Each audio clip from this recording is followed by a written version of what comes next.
everyone, to Textiles and Tea with the Handweavers Guild of America. I'm Kathy Group. I'm the advertising manager for HGA, and I am your host today. I want to thank everybody for being here and to thank our sponsor, the Penland School of Craft. It's a wonderful place if you want to go and explore your creative side. They have everything from fiber to drawing to painting. Check them out at penland.org. Today, we have Edwina Bringle. We are so excited to have her as a guest today. Remember, questions are available at the last 15 minutes, and I know you're going to have a bunch with this lady. Edwina lives and works in Penland in North Carolina. She is a fiber artist, and she's also known for her use of color and design, and in her woven textiles and in free motion embroidery pieces. And she'll talk more about that today also. She taught at the University of North Carolina at Charlotte and as a professor of art for many years. She has been a Penland School of Craft resident artist and frequently teaches at the school as well as other places throughout the U.S. Her work is in the collection of the North Carolina Museum of History and the Greenville Museum of Art. Hello, Edwina. Hello. Thank you for being here today. Well, thank you. We are so excited to have you here. Our first question is the silly question, which is, what is your favorite tea? Well, actually, what I'm drinking is a tea called Hukwa, H-U-K-W-A. It's from Mark Wendell is the company it came from. And it's a tea that I would drink with my grandmother in the afternoon when I went to visit her. It was her favorite tea. It's a smoky tea. Huh, I'm gonna have to look that up. Bukwa. Well, if you would share with us how you got started in fibers.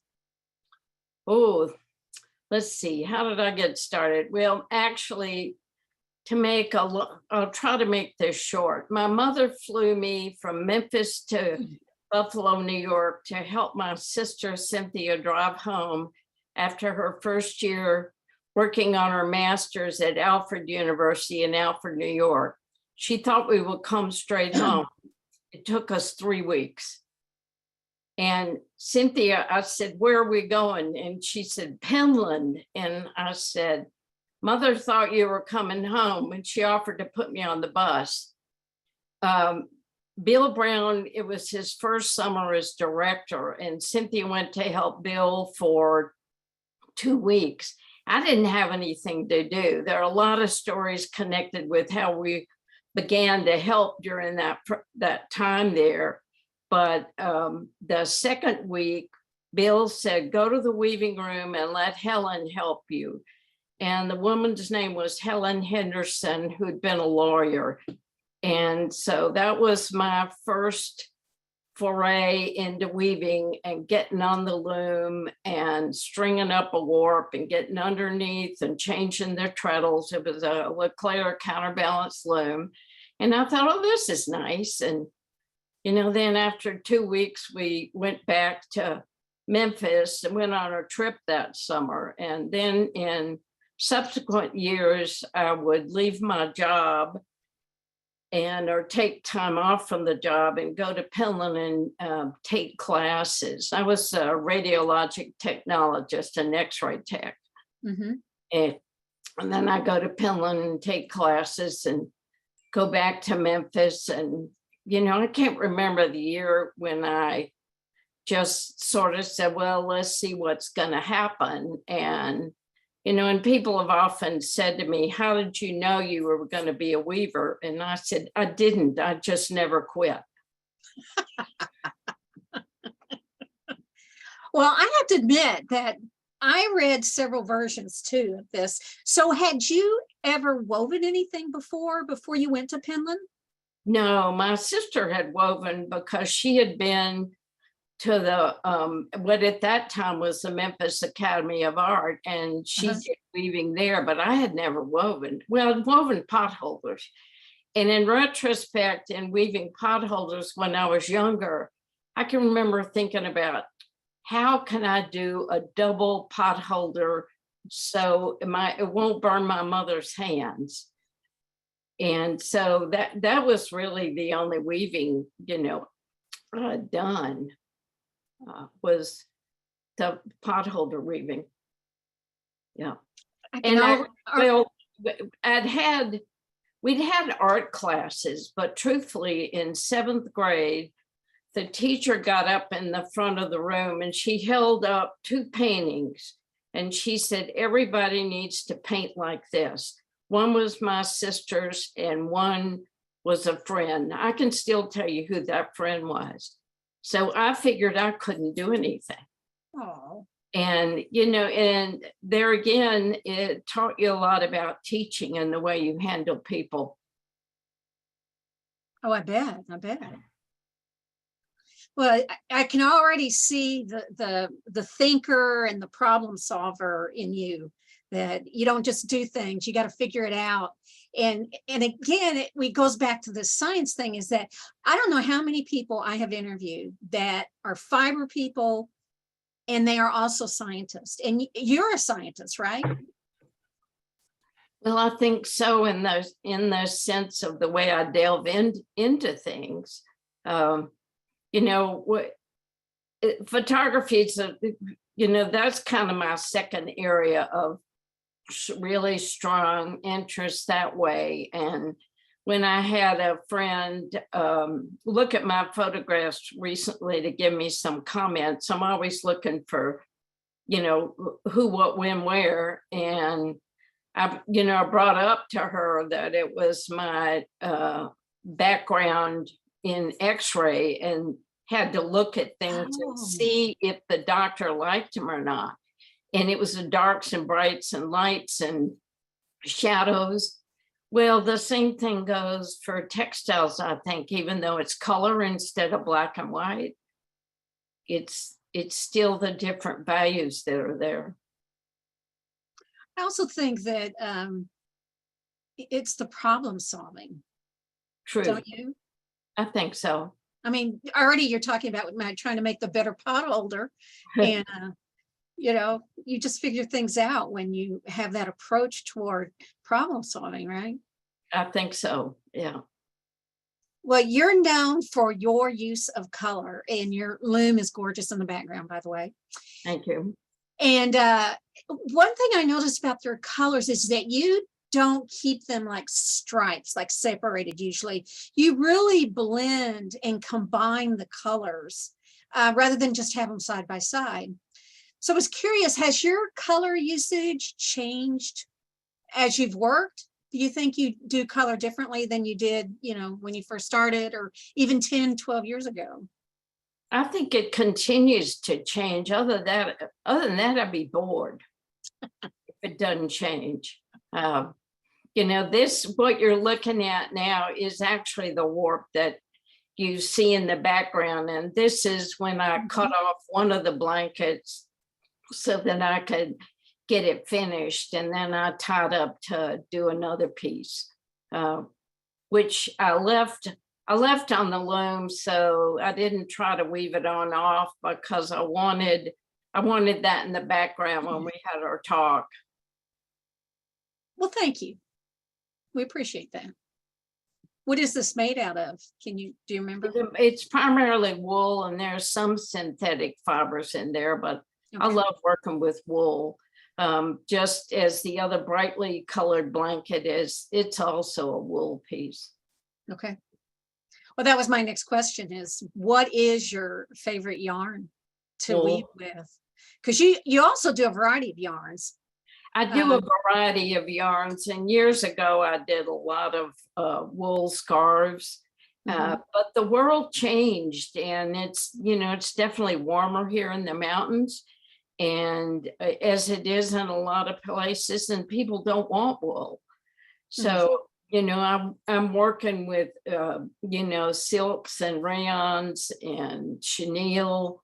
Piece on the right there is chenille.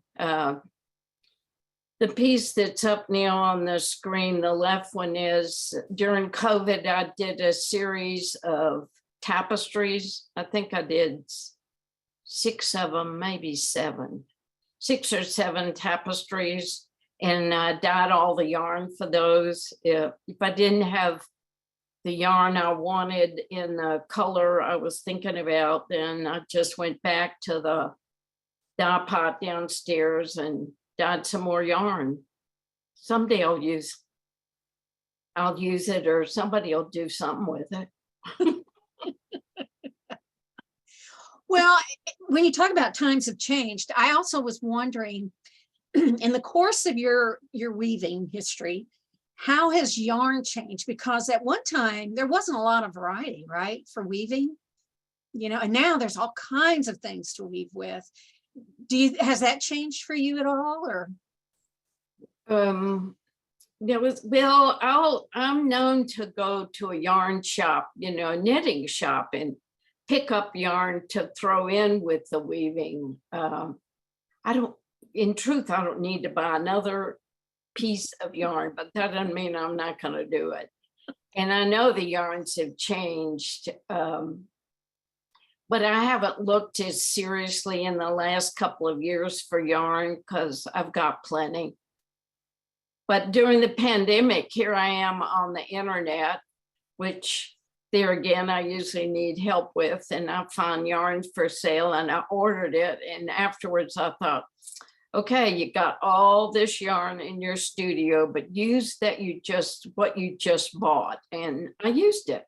It was fun. A different yarn pushes you in a different direction. Okay. Yeah. And this was viscose, which I hadn't woven with before. Did you like it? I did. Yeah, made a blanket. I was thinking how that statement about I don't need to buy another bit of yarn, but I'm going to anyway. I thought, how many of us need that as a t-shirt? I mean, we all do that. It's like, I have plenty of yarn, but I'm ready to buy some more. Well, it sparks you in a different direction sometimes. Yeah. Kind of gets you out of your comfort level to try something you haven't used before. True. No. We also have a picture here of the Bringle Gallery. Now, this is a gallery that your sister owns and runs, but you have your work in here, right? Correct. Yeah, Cynthia invited me to put my work in there. And if you look in the back to the right, she even had a special stand made for some of my pieces, and then bought that piece of furniture in kind of the middle there in the back, and some of the pieces are in there. So it's fabulous. When mostly she's there, but I go down and help some. She does, thank goodness, she does all the business end of it. Even though I certainly had a sense of what some of that was in running a gallery. Years ago, I worked at the signature shop in Atlanta for a couple of months before Christmas. And with the two owners that were there now, there was one of them that wanted me to come work. And it was valuable in the sense that when I taught full time and to teach the students what happens with the gallery and the running of it, and talking to customers and why a gallery took the percentage they took and how they earned it. That's, it's not something that's taken lightly. Well, what were some of the major things you learned as you started trying to sell your work? Don't try to guess the public. If you don't put yourself into it, it probably won't sell. Really? Yeah. Oh, that's interesting. Because I've heard, some artists say, well, I do it this because I know it'll sell. And I like that. I like thinking that I do what I like rather than trying to figure it out. Well, it's like judging a show. One time I called a gal up to receive an award. It was down in Florida and I was their show judge. And she said, but I didn't do this for this. I did it for myself. And I said, that's exactly what you need to do. You need to do it for yourself.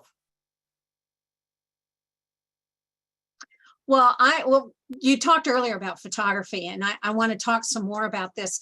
But when I thought you were taking photographs of things as inspiration for your weaving, and I have a sneaking suspicion that's not true, that you're doing photography for photography's sake. Is that true? Or both? I've done photography a very long time for photography's sake. And Okay. when I was about 21, my grandmother gave Cynthia and I a trip to Europe, and she was going with us, but in the end didn't end up going. And then someone else said, you need to take pictures. And Cynthia looked at me and she said, you take the pictures. And that really kind of started me taking photographs, and I had a great time. I've, wore out the rubber ring on the lens of a camera. I had to send it off to get it fixed.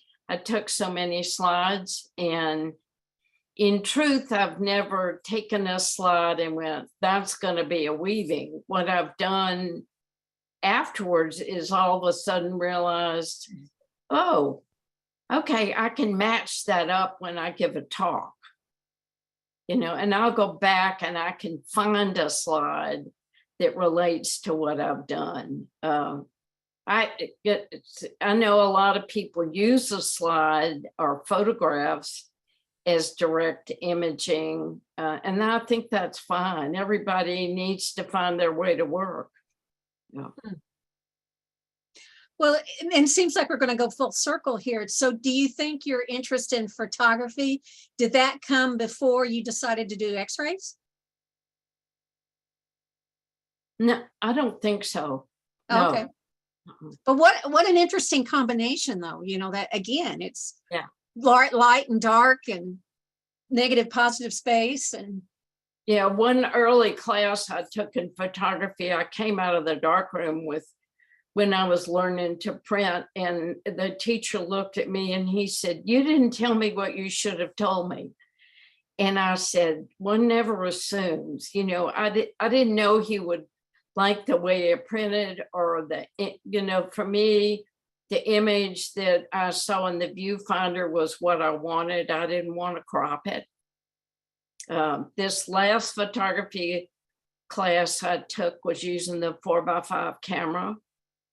And somebody said, well, what do you do? And I said, you put it in the car and figure where you're going, and then you walk 15 feet.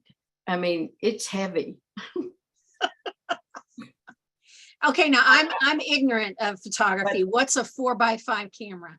Well, it's a very large camera that you can see in old photographs of somebody whose head and camera is covered with a cloth.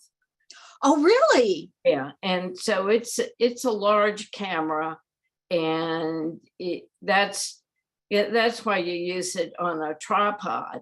A long time ago, of course, the photographers who were doing newspaper work and stuff, they'd have a big camera and they're holding it in their hands, and you can see it in old movies. Some of the 4x5 cameras, but I loved it. I had a great time. Where do you find a camera that old? Oh, they're still available. The cameras are. A lot of them are used. In truth, I don't know if they're still being made or if they're used ones. It's like, Edwina, you don't need one more thing. But I would take another class. And you took that class at Penland? Yes, and it was 8 weeks. That's amazing. 8 weeks. 8 weeks. How fun. The week afterwards, the only thing I saw was the couch. Wiped out, huh? I was wiped out. I loved it. Let's talk some about another area that you enjoy, which is motion embroidery. And first of all, can you just give us a brief overview for those who don't know what motion embroidery is? And then can you compare like you used to say when you talk, compare and contrast the difference between doing an embroidery versus weaving? Well, with doing the free motion embroidery, a lot of quilters do it too. And for me, when, I worked one afternoon with someone who did free motion embroidery and the technique of the way that she worked. And then afterwards, and I went to the sewing machine and, kind of did my thing. Let's just put it that way. So this is a piece of cloth that's not hand woven cloth. And I put an image on there with textile paints. And then I go to the machine, have a lot of thread. And for me, maybe I'm not a purist about it. Maybe the top thread and the bobbin thread are different. And you're moving the cloth underneath the sewing machine so that it goes back and forth and back and forth. And for me, I think you can look closely at this and realize it's not flat. Well, I don't necessarily want it to be flat. It's a piece of cloth. So there's undulations in there. And I learned to manipulate the thread in such a way or put it down in such a way that I kind of knew which way it was going to go. It's working with color in a different way. So it's not sitting down at the loom. I don't, and I don't know whether I was just wanted a break from weaving, or the other part of it is just having a lot of interest in different things. It's kind of, well, let's see what happens. So I've done a whole series of these. I haven't done any of them recently. I've been known to take them out of paying to have them framed and take it apart and work on it again. It's not finished till it's finished, right? Well, is it more immediate reaction, or not reaction? What's the word I want? Immediate solution or whatever when you're doing something like the embroidery, where I just think about when you're weaving, you have to set it up and do this, and this before you actually see your end product. But this sounds like it's more immediate, like boom, right there. Yes and no. I mean, it takes a long time. Does it? And once you put that image on cloth that you want to work with, in truth, if you don't like it, you can use so many stitches and colors that it covers up part of what you've put down before. Mm-hmm. Yeah. Well, that leads me to something else I wanted to ask you about, is designing. Are you one of these people that you lay it out ahead of time, you know exactly what you're going to do, whether it's weaving or embroidery, or do you kind of do more at the loom? Well, I do it both ways. And as far as figuring out what colors I'm going to use, I may start working on colors and walk around it for a week or more before I even start to wind the warp. And once I've figured out what's going to be on the loom, as I'm putting the threads, which, as you've seen, are pretty diverse sometimes on the loom. If I don't like it, I'll take it out and wind another section. Oh, really? Mm-hmm. Yeah. And, and as far as knowing what you're going to use in the weft, I don't always know before it gets on the loom. Probably I rarely know. I mean, I'm always planning. Years ago, someone was at my house and I said, Tony, do you want help? And she said, I'm looking at the color on your loom and I'm looking at your threads on the wall. At that time, I had shelves with the yarn that was, exposed, and I could see it pretty readily. I had a different kind of a studio than I have now. And I said, well, what's your question? She said, I can't find a single thread that's on the warp. I can't find it on the wall. I said, thank you. Job well done. Job well done. Oh, that's great. Well, talk some, if you would, about teaching, because you were at the University of North Carolina in Charlotte, and you taught art or art history. What was it that you taught there? I taught weaving, I taught beginning, and I taught advanced weaving. I taught a class called Intro to Fiber, which was all off loom. So we were working on frame looms. There were no facilities for printing or dyeing on fabric at that time. Mm. But sometimes I taught card weaving. And then I would teach coiling, basketry. It was, part of it was to fulfill a 2D requirement, that class. And then everybody who was doing art education certification, they needed to come through that class and take that.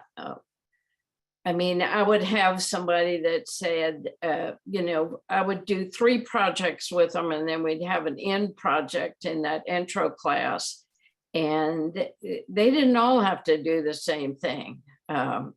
If they wanted to continue with the card weaving, that would be fine. One gal did card woven strips with wool and made a rug. I had a young man in the class one time who'd been a sailor, been a Navy guy, and he knew knotting, and he wanted to do his final piece in knotting. I said, fine. So I'm just treating everybody as an individual with what they did. Yeah. And then I taught, I didn't feel like, I knew the chair was about to give me a class that I wasn't in my area. And so I went to him and said, can I teach book art?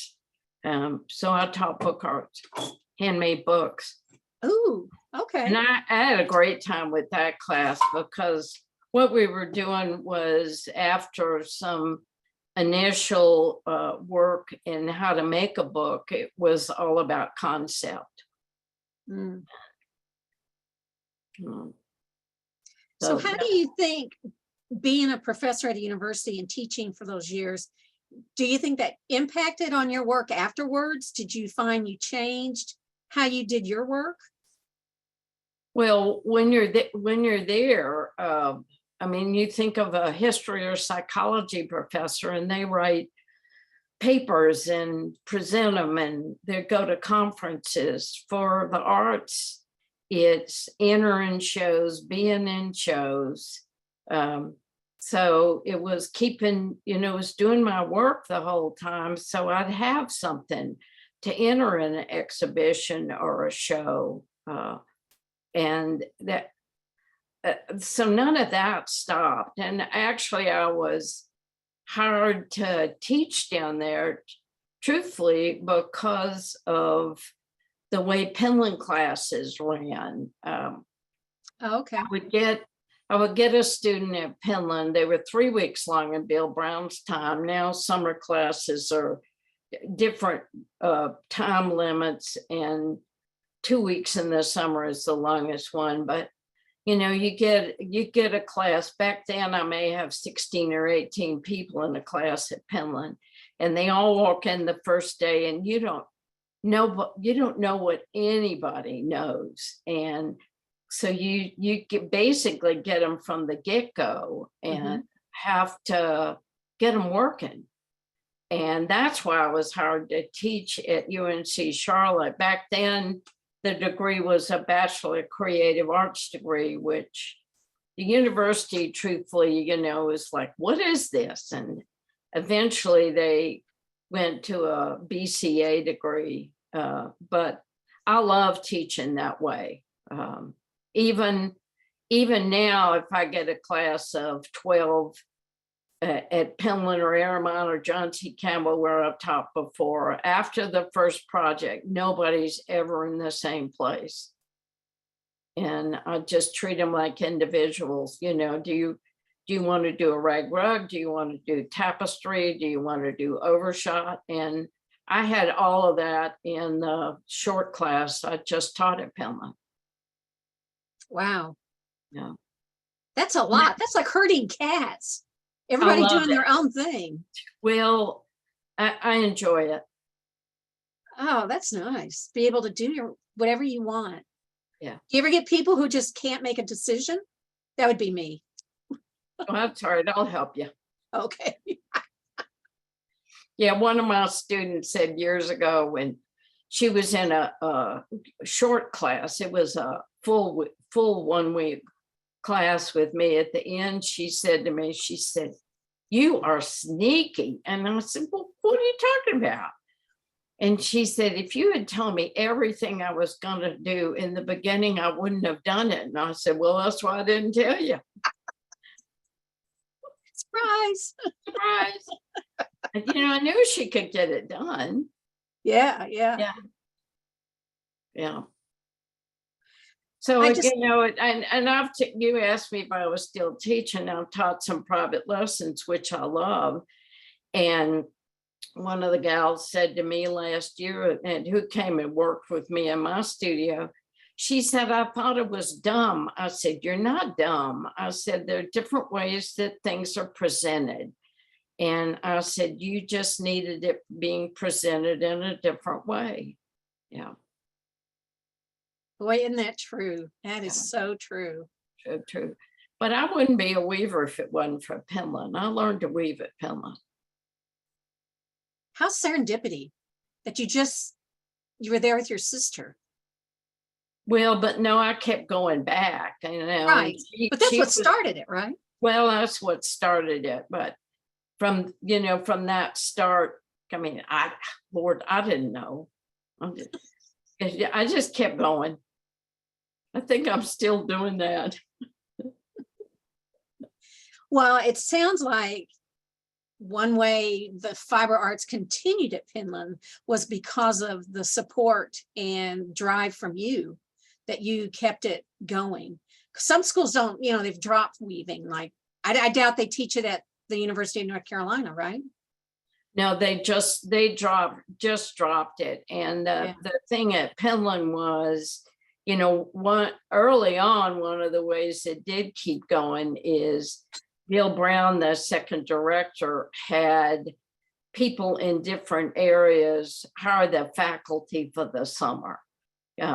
So my sister did the clay, Skip did wood, Marianne did metals. I heard the textile people, and I was teaching in Charlotte, but I had a phone, and so I just did it from there. But there have been a lot of great people who've come through and taught at Penland, and they've all helped with that, keep it going. They just had a major celebration recently, did they not? No, they've the 90th was a couple of years ago. Penland was started in 29. So the 100th is the next celebration. Yeah, yeah. It's amazing, 100 years. Yeah. Well, one thing I'm aware of is that creativity runs in your family. Your sister is a potter, a clay artist. Your brother was a woodworker. Right. You do fiber. So, nurture or nature? Was this just way you grew up, that your creativity was encouraged? You just were born with it? What do you think?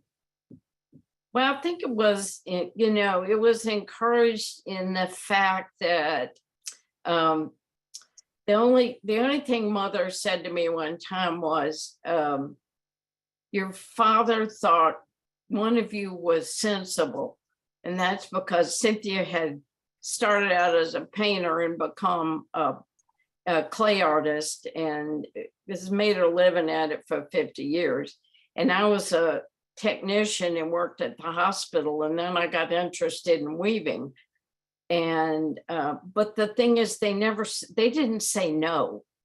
I think that's the main thing, is they didn't say no. My brother, who was a woodworker and actually took classes at Penland, he he was also an engineer.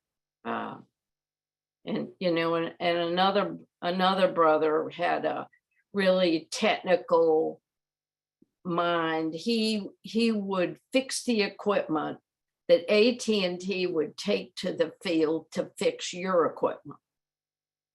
Oh. Yeah. But it sounds like you also had parents that weren't like, do the get married, have kids route. They kind of said, because you obviously didn't take the normal route that women of your age group did, which is get married, have kids. Well, I think they sort of worried about it, but they never said anything. Well, good for them. Yay. Hey, The 5-year-old is better for it. So I have another question for you. What's next for you? What's next on your agenda? Book, movie? You know, if you Google you, there's all kinds of videos about you. You're a movie star. well, there's actually a documentary being made on my sister and I as we speak. Yay. Yay. So when that'll come out, I'm not sure. What's next for me? No, wait. Let's go back to this documentary. Now, who is doing this? Vince Martinez is the director, and he's from Atlanta, and money's being raised to put this together. So, you know, in truth, I guess it's Vince there are a lot of people behind it. You know, when you have to raise a lot of money for something. And Toe River Arts is the fiscal agent for raising the money. Oh, Toe River, it's TOE, right? Toe River. Toe River Arts, Right. yeah. But they're the fiscal agent. They don't have anything to do with it. So they were here they being the director and the filmmaker, who's also a fabulous young man. We're here the other day to film Cynthia and I again. And, you know, when's it coming out? Who knows? I mean, they've got to figure it out and where to get it shown and who'll show it. And I'm going, are you sure you want to do this? And another young man that's involved in it, he said, you don't even know what you've done. And I said, that's probably good. So what's Well, next? that's why I was saying earlier, these young people that were in your class, Yeah. you know, one day somebody's going to go, do you know who was in your class? And they're going to Yeah. go, oh my gosh. No, let me go behind a bush like that's fine. But what's next? If I see a real interesting class, I could end up signing up for it at Penland. I mean, I've done metals, I've done enameling, I do glass beads. I'd rather sit on the floor and get under a loom than work on the computer. Well, how many looms do you have back there? Back there, 4, 5. A lot of people are commenting on how beautiful your studio is. Oh, well, thank you. And some other people are commenting that your dog was trying to get in. Yes, definitely. The corgis are trying to get in. Well, you know, we have all kinds of questions. How about we go answer some questions right now? That's fine. Okay. Marianne Karpinski wants to know, how wide is the warp for your blankets? Now, is this a blanket behind you? Yeah, it's a blanket behind me, and it's 52 inches wide. Okay. Yeah. Some years ago, I rented space up at Penland so I could use a loom that was a little wider. But unfortunately, that loom needs repair right now, or I'd be trying to do winter residency. Well, we were talking previously, and I had mentioned that one of the videos I watched of you was weaving on these wide widths, and I just was amazed at your ability to shoot that shuttle back and forth. Do you ever find that you have aches and pains after a while of? Well, I hadn't woven this wide width in a couple of years, and it's like, you better sit down and do it so you can still do it. Talking to yourself. I do that too sometimes. Oh, this is from Judy Anderson. Hi, Judy. She's from Nashville. She said, enjoyed sitting and talking with you at the convention center. You are our guild's first workshop 50 years ago, when you were 10, I guess. Thank you, Judy. Jed, that wasn't far. Were you in Memphis then when you were teaching at Knox in Nashville? When I did, it was probably in Memphis. Okay. I don't remember. All right. Day Leishman wants to know, do you use plain weave for your blankets and scarves? Do you usually use plain weave? Primarily, yes. And no, sometimes I'll use a texture weave on the blankets and I'll play with twills on the scarves, but my work is a lot about color and texture. So plain weave seems to suit me for what I want. Mm-hmm. A couple people are asking this. Can you talk about the looms you've worked on and what is your favorite loom to use? The loom behind me that you see the blanket on is Fireside, and it's, basically the mechanics are the same as the Gilmore, and I love working on that one. But for plain weave, I've rehabbed 2 old Leclerc counterbalance looms. And oh, really? Yeah, and they're fabulous. They're quiet. I've got a Maycomber. I've done rugs on a Maycomber that I have. I've done, that's the multi-harness loom is the Maycomber. But there again, when I'm working with so much color, I've definitely played with that. I had a wider Maycomber at one time, and I was doing a double weave with a pattern, so I needed extra, more than 4 harnesses for that. So it depends on what I'm weaving.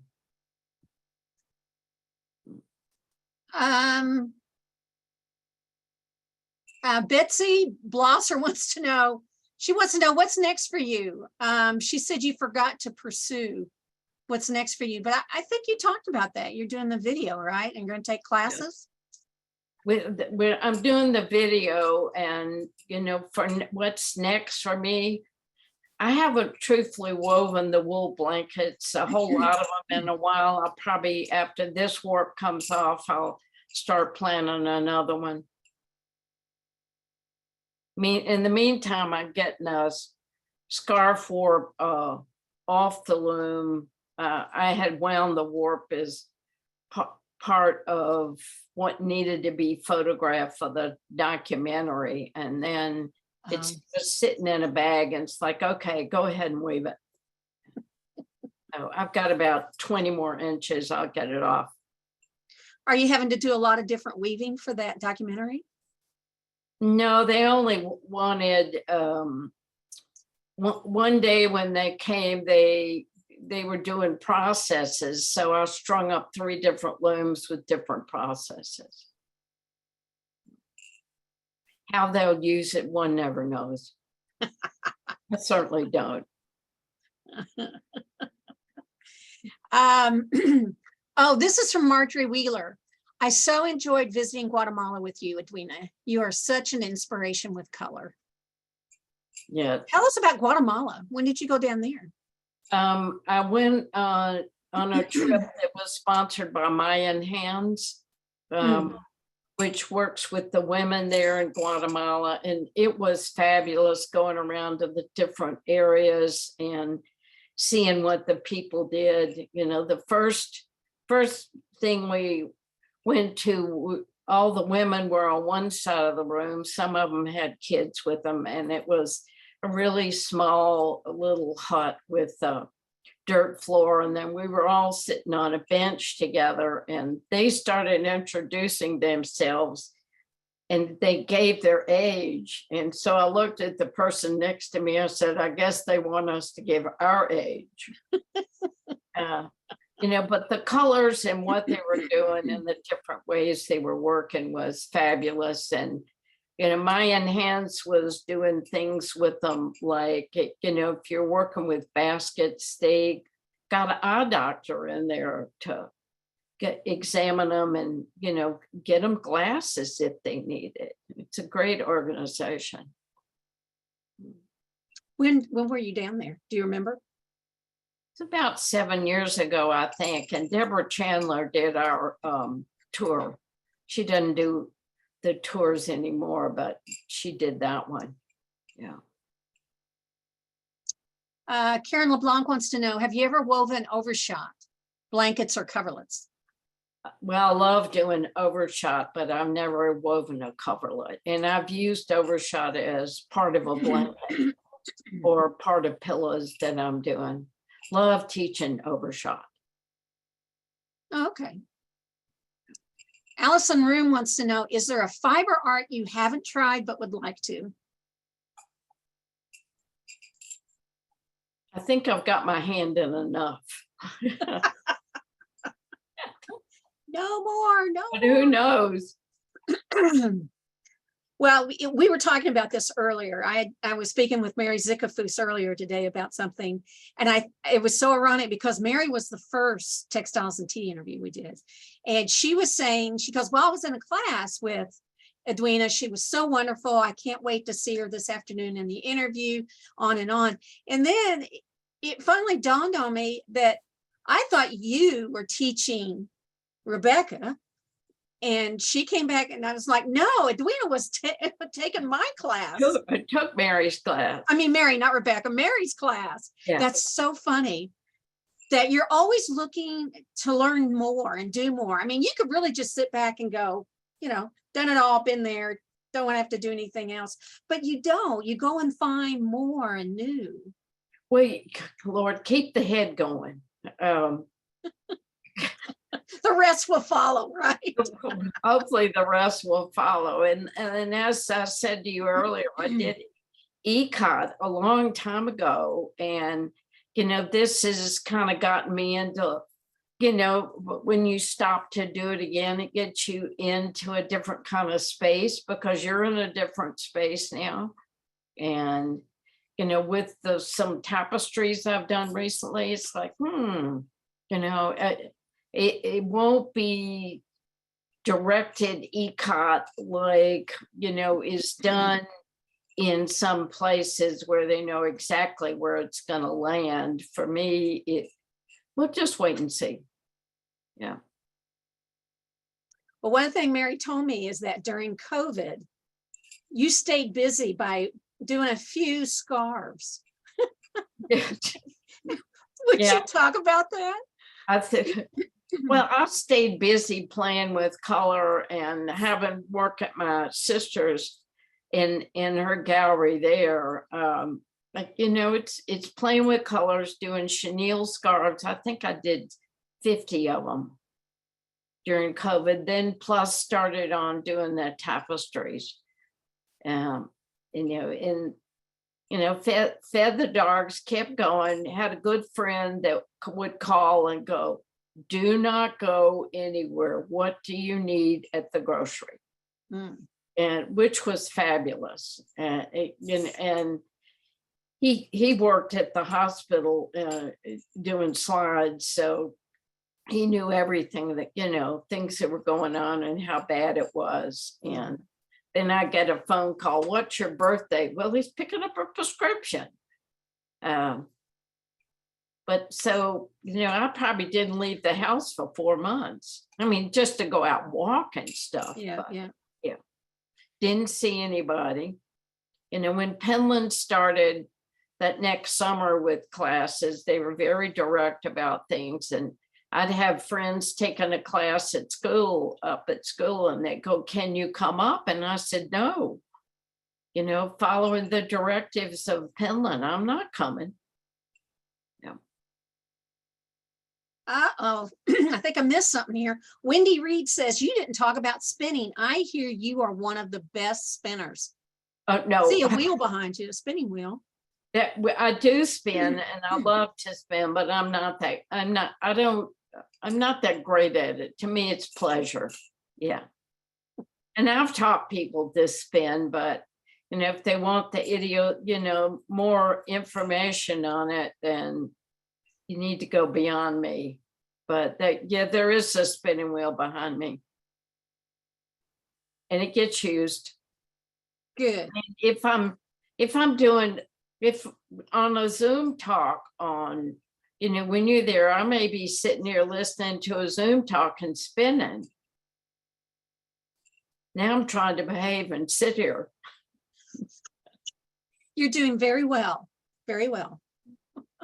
Here you go. Danielle Lasker wants to know, do you have any words of advice or wisdom for those of us in our first decade of weaving who want to keep going for a lifetime? Good question, Danielle.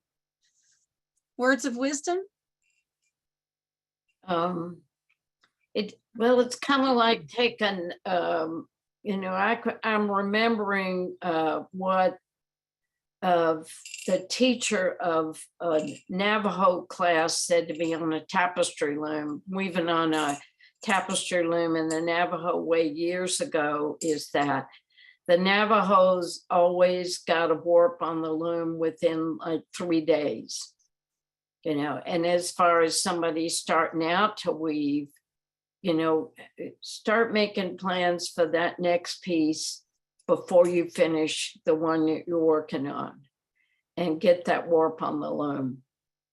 I had a student who said, I don't know what I'm doing. It's so hard for me now. And she graduated, and I said, it's hard to make your living weaving. I said, don't quit taking your math classes, and you might end up working in a bank. And she did end up working in a bank. So finally I said to her, you need to get up early and weave for 1/2 hour every morning before you go to work to keep your sanity.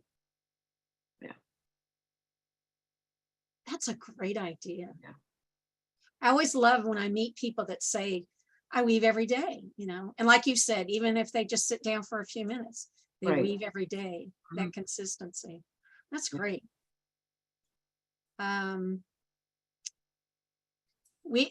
It's not a comment. I mean, it's not a question, but we've got Tommy Scanlon on here. Hi, Tommy. And she said she learned about drafting, overshot, and double weave with Edwina in 1974. You both were 10. Yeah. She's my weaving mentor. That's wonderful. Yeah. We love Tommy Scanlon. Well, I do too, obviously. Yeah. Well, I cannot believe that we're done for the day, Edwina. Oh, is it over? Yeah, it zipped right by, didn't it? It did zip right by. I do appreciate you letting us come into your studio, which is absolutely gorgeous. Thank you so much. Well, thank you. And thanks to Penland. Yes, we do want to thank Penland. But first, if you want to learn more about Edwina, she has a website, edwinabringle.weebly.com. And I encourage you to take a look at some of her work there. And speaking of Penland, keep an eye on Penland's schedule. You may see Edwina there teaching. And you might want to come check that out. I would love to come take a class with you. You're on my bucket list now. Well, and go to Penland. I've heard it's beautiful. It's gorgeous. It is. They're lucky to have you. But thank you to Penland. We do appreciate them sponsoring today. Again, if you want to learn more about them and all the classes that they do teach, go to www.penland.org and you can see a list of all their upcoming classes. Most of the schools are starting to publish those classes right now. And watch for Edwina's class. Got to see if she's in there. We want to thank our sponsor, but just to remind folks, if you would like to sponsor a episode of Textiles and Tea, or your business or your guild, please go to weavespindye.org and you can sign up for sponsoring a class. I mean, an episode of Textiles and Tea. You could do it in honor of someone. You can do it in honor of an event coming up. It's just a nice way to remember people and events. We want to thank you because through the donations that we get, we can do more programming like this, whether it's Spinning and Weaving Week or Careers in Textiles or all the other programs that we have. It's from these donations and your membership that you can do online at weavespindye.org. And just a reminder, end of the year's coming up. If you still need to do those tax deduction donations, think about HGA. We would appreciate your support. If you've missed any of the episodes, you can watch them online. Somebody earlier was asking about a previous episode. They're all on Facebook, and eventually they'll all be on YouTube. It takes a little longer to upload them to YouTube, but you can watch for them there, or you can watch them online at Facebook, HGA's Facebook page. Next week, we have Sally Garner. I'm excited to see her work, new upcoming artist, and we invite you to come join us next week. I hope you all have a wonderful week. And again, thank you so much, Edwina. It was wonderful having you here. Have a great week, y'all. Happy tea.